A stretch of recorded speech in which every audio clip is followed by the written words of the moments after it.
we have 10% unemployment inside Israel, which includes also Palestinian Arabs that lives inside Israel, not in the occupied territories, and 40% of unemployment in West Bank, and in Gaza, I don't know, maybe 80% of unemployment.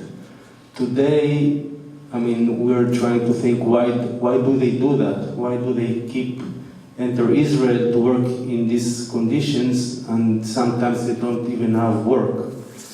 So they do that because the wage in the West Bank today is 50 shekels for a day. 50 shekels is 10 euros for a day. In Israel, if they would find work, it would be 250 shekels a day.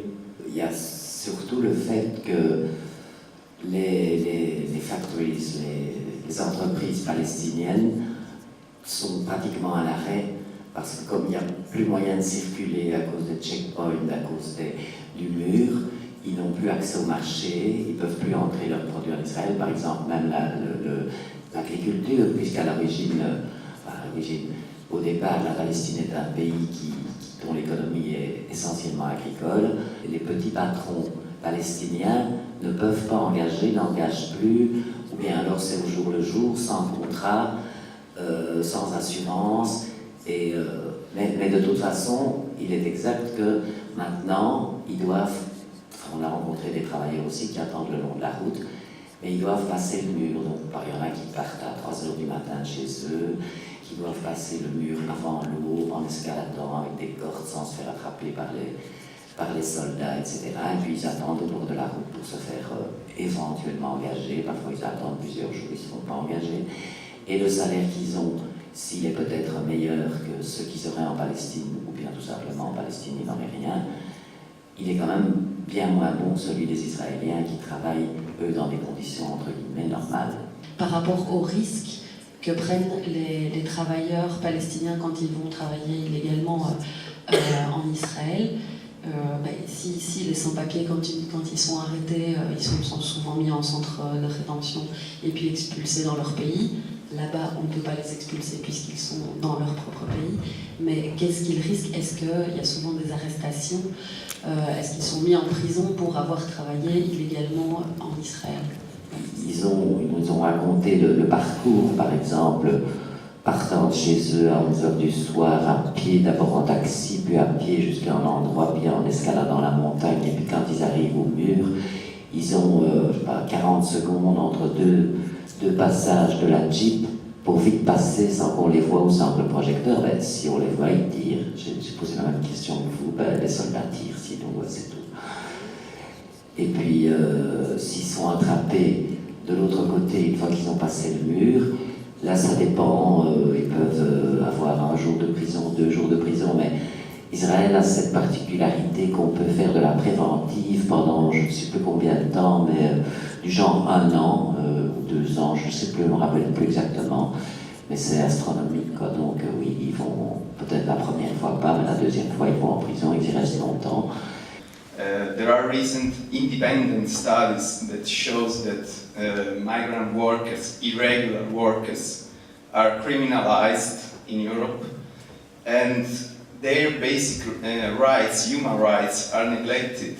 I would like to ask her if they are taking action towards the government, the European institution. Pour le travail du CNCD 11-11-11, c'est tout un travail de sensibilisation, d'interpellation politique qu'on mène sur le conflit israélo-palestinien pour parvenir à la solution des 2 États dont parlait Jonathan et parvenir à la fin de l'occupation.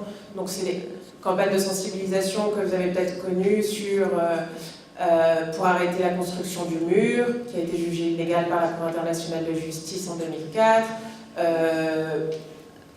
Le travail de sensibilisation et surtout d'interpellation politique, c'est en direction de nos pouvoirs politiques belges et aussi de l'Union européenne, c'est de demander notamment la suspension de l'accord d'association signé entre Israël et l'Union européenne et qui consisterait, comme Jonathan le disait pour les Américains, d'arrêter de financer les Israéliens, qui consisterait aussi d'arrêter d'avoir une coopération avec Israël tant qu'ils ne respectent pas un minimum le droit international et les droits de l'homme vis-à-vis des Palestiniens. Donc ça c'est clair.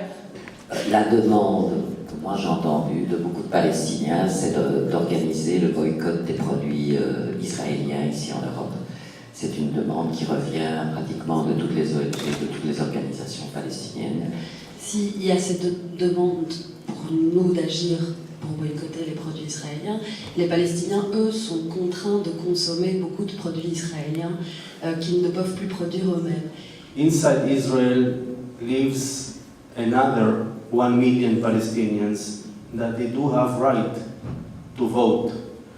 And they do have right to work and to be part of the Israeli economy, so the boycott will boycott also them.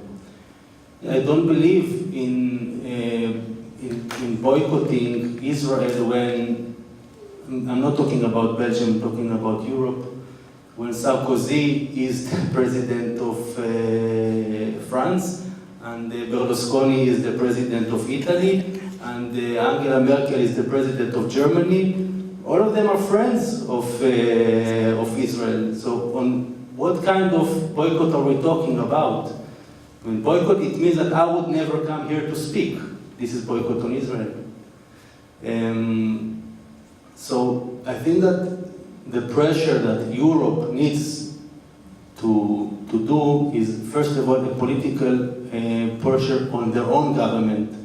If there is no left in France and no left in Italy, which there is no left today, and in Germany they shrunk like that, so I think first of all, the population of Europe must, or the left population in Europe must get their power back.